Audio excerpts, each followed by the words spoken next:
Hola, bienvenido a Soliloquiando. Soy Alejandra Cardoso y este es un espacio en donde voy a compartir experiencias, reflexiones y hoy quiero hablarles sobre algo que me ha estado acompañando durante toda mi vida y es el sentimiento de culpa. La culpa no es ni buena ni mala.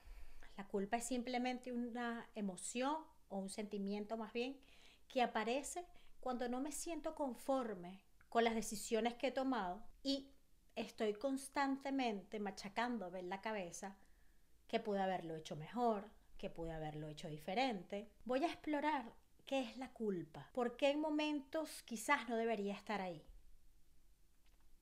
No siempre la culpa es algo malo, a veces sirve para mostrarnos un aprendizaje. La culpa es una respuesta emocional a situaciones con las que no estamos conformes. Hay cierta diferencia entre lo que es una culpa sana o buena y una culpa tóxica. La culpa saludable es la que nos empuja a aprender algo nuevo o a mejorar cosas. Y la culpa tóxica es la que nos atrapa en un ciclo, como en un loop, en la que estamos repitiendo constantemente esa sensación y nos sentimos inconformes todo el tiempo. En lo personal, en este momento, o muy cerca de hoy, siento culpa a diario porque yo debería grabar todas las semanas, es mi meta, este espacio. Entonces siempre estoy como postergándolo, dándome excusas, procrastinando, haciendo cualquier otra cosa, porque desde la perfección en la que yo necesito que las cosas se den, grabar esto no me es cómodo. La verdad es que lo que me da es miedo de que no esté perfecto, entonces siempre estoy buscando que si la luz no es la mejor, que si la lámpara no la agarro bien, que si el audio, que si el sonido. Al final del día es solo temor.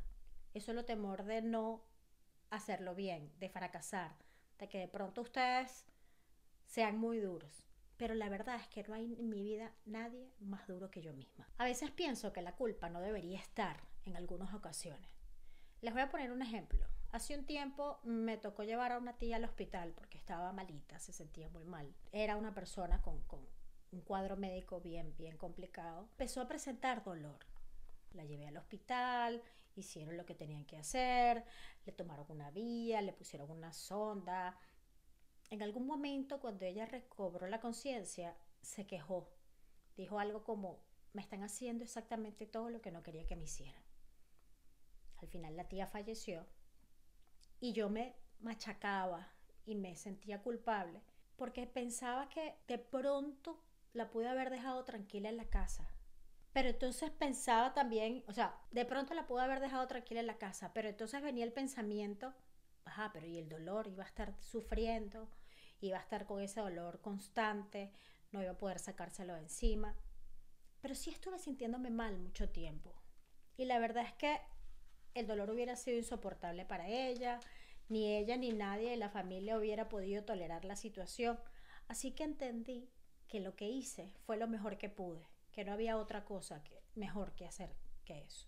Para hacer este capítulo estuve investigando un poco y estuve viendo de nuevo unos videos de Pilar Sordo, que es una psicóloga chilena que me encanta. Y ella en uno de sus videos habla sobre los anticipadores de desgracia.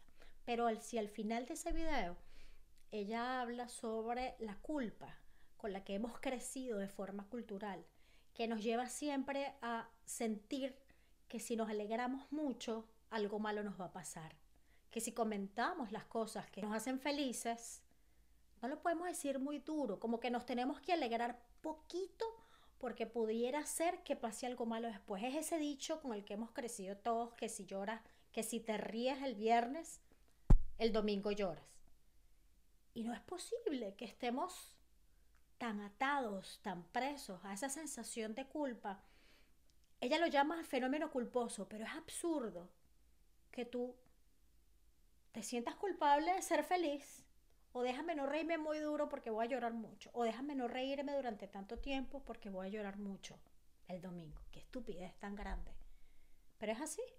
Y siempre nos dicen, y lo digo por mis papás, por mis abuelas, por mis tías, si consigues un trabajo nuevo no le digas a nadie. Si estás embarazada, espérate unos mesecitos a que el bebé esté como más durito para que lo comentes. Si te haces novio de alguien, no digas nada porque, no sé, las malas vibras, las envidias, las cosas.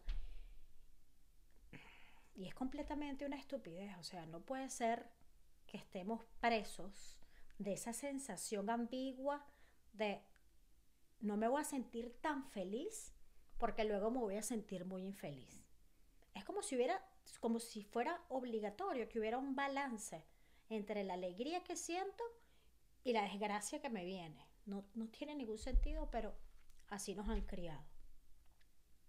Hay una parte en la investigación que estoy haciendo que habla sobre los pasos para transformar la culpa. Y en realidad yo en particular lo que hago es que me pregunto, ¿de dónde viene la culpa? ¿Es algo que realmente hice mal? ¿O es algo que yo tenía un estándar al que no llegué? ¿Se relaciona con algo que pude haber hecho mejor o no? Entonces, ¿qué hago? Lo escribo. Lo escribo. Y una vez que lo leo, digo, es que no pude haber hecho nada diferente. No pude haber tomado otra decisión. Entonces ahí baja un poquito esa sensación de culpa. Otra cosa importante para poder transformar esa culpa en un aprendizaje es aceptar que soy humano. O sea, me voy a equivocar y me voy a equivocar muchas veces. Es que de cada error que cometo, aprendo. Porque si me toca repetir o me toca vivir una situación similar, probablemente no me equivoque de la misma manera. Capaz y me equivoco de otra. Pero también voy a aprender de eso. Y lo otro que utilizo para transformar esa culpa en aprendizaje es reenfoco mi energía. Si puedo corregir algo, lo corrijo. Y si no puedo hacer nada al respecto, pues era lo que tocaba. No hay de otra.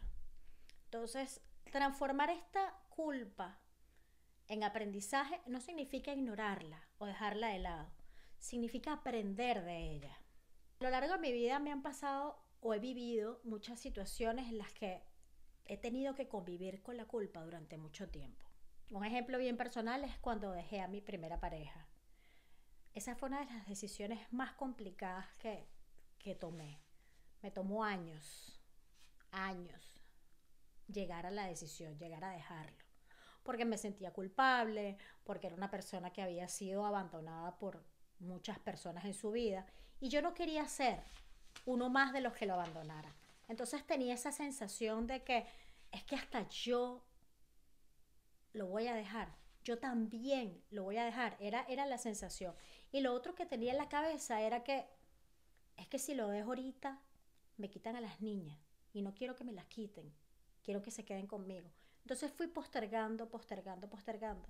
Pero aunque lo postergué todo lo que pude, años, la verdad, no logré dejar de sentirme culpable después de que lo hice. Porque siempre me acompañó la sensación de que yo también lo dejé. Y sinceramente no podía hacer otra cosa que no fuera esa. Porque los dos merecíamos ser felices, sinceramente. Entonces, después de unos años entendí que fue la mejor decisión que tomé, que no había de otra, que tocaba hacerlo. Hay una psiquiatra que me gusta mucho, se llama Marian Rojas Estapé, y ella da ciertos consejos para que manejemos la culpa. Y uno de esos consejos es que nuestra voz interior sea muchísimo más amable, que nos tratemos interiormente como si tratáramos a una de nuestras mejores amigas. Yo tenía la costumbre, desde que era muy joven, de regañarme, de confrontarme todo el tiempo.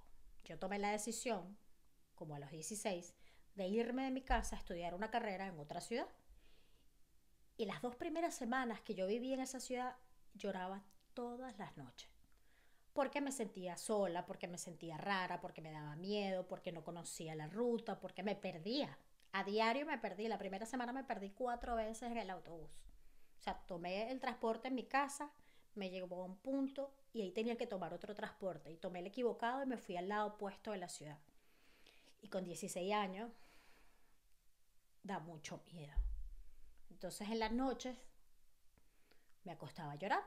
Y cuando me levantaba en la mañana, en vez de ser amable conmigo, me regañaba en el espejo. Bueno, tú decidiste estar aquí. Tú quieres estudiar eso. Tú te quisiste ir de tu casa. Ahora ponte los pantalones, acomódate, lávate la cara y vete para la universidad.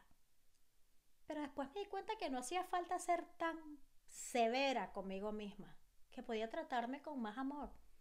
La conversación, si hubiera tenido la madurez de cambiarla, hubiera sido algo como esto. No te preocupes, está bien que te pierdas. no conoces el lugar, es la primera vez que te vas fuera de casa, mañana te va a ir mejor, pero no lo hice. Aprendí, se me pasó, pero no lo hice desde el amor, lo hice desde el reclamo, desde la regañada. Y a veces eso es un poquito más complicado. Con los años me he ido repitiendo de manera constante, esto es lo mejor que pude haber hecho con la experiencia que tenía. Esto es algo que no puedo controlar, porque desde el control que de manera histórica he necesitado tener en todos los aspectos de mi vida, es muy difícil lidiar con la culpa. Yo migré y una vez estando aquí me sentía muy culpable porque mi hijo mayor se tuvo que poner a trabajar diario y teníamos que entre los dos conseguir el dinero suficiente para cubrir los gastos, los servicios, todo. Y en mi cabeza solo se repetía una y otra vez. Yo saqué a mi hijo de la comodidad de su casa, de ser un muchacho, de jugar videojuegos, de pasear con los amigos, de salir el domingo a la iglesia, a convertirlo en un obrero de mano de obra no calificada en los Estados Unidos. Y esa sensación de empujarlo a crecer de un golpe era algo muy difícil de manejar. Sin embargo, hablándolo después con él, él solo, él es el más amable del mundo, pero él solo me decía cosas como que, tranquila mami, somos un equipo, todo está bien. Y la verdad es que sí, de pronto no le di la oportunidad o no tuvo la oportunidad de seguir en lo que iba a ser su vida si nos quedábamos en Venezuela. Pero la verdad es que la vida que está teniendo hoy día no la hubiera podido tener en Venezuela tampoco. Entonces, en conclusión, hicimos lo mejor que pudimos con los recursos que teníamos en ese momento. Y eso nos lleva a aprender que simplemente a veces hay que soltar las culpas, los miedos, las angustias, el control. Qué difícil se me hace a mí soltar el control. Pero bueno, voy practicando. Ese es un tema que vamos a tocar en otro momento, el control. Por ahora seguimos con el tema de la culpa. Yo como herramienta para salir de ese bucle que en ocasiones me absorbe, escribo lo que siento. ¿Ok? Es como, no es un diario exactamente, es una libreta en la que voy expresando lo que mi mente genera. Después que los leo, digo, no era tan complicado. O sea, una vez que los escribí y los leo, entiendo que era más grande en mi cabeza de lo que realmente era. Hablo conmigo misma con mucho cariño, con mucha amabilidad, pero eso lo hago ahora, después de vieja. Y hago afirmaciones. No me gustan la sensación de que la gente te dice, manifiesta, haz afirmaciones, voy a ser rica, poderosa y tal. Y como por arte de magia eso va a funcionar. No creo en eso, no lo creo. Pero sí digo, estoy aprendiendo con esta experiencia, estoy haciéndome mejor persona en el camino y hago lo que puedo con lo que tengo. Ese son el tipo de afirmaciones que hago. Y definitivamente, si hay que buscar ayuda, hay que buscarla. Hay terapia, hay psicólogos, hay coach, hay psiquiatras. Cualquier especialista te puede ayudar si te sientes sobrepasado, en este caso por el sentimiento de culpa, pero si te sientes sobrepasado por cualquier emoción, alguno de los especialistas te puede echar una mano. Hoy hemos hablado sobre la culpa, cómo identificarla, diferenciarla y transformarla en aprendizaje. Hemos visto que no siempre es útil ni justa, simplemente está ahí. Te invito a reflexionar sobre las culpas que estás cargando en este momento. Pensar en cuáles puedes transformar en aprendizajes, en cuáles puedes soltar para liberarte. Y si crees que necesitas apoyo de alguna manera, búscalo sin temor.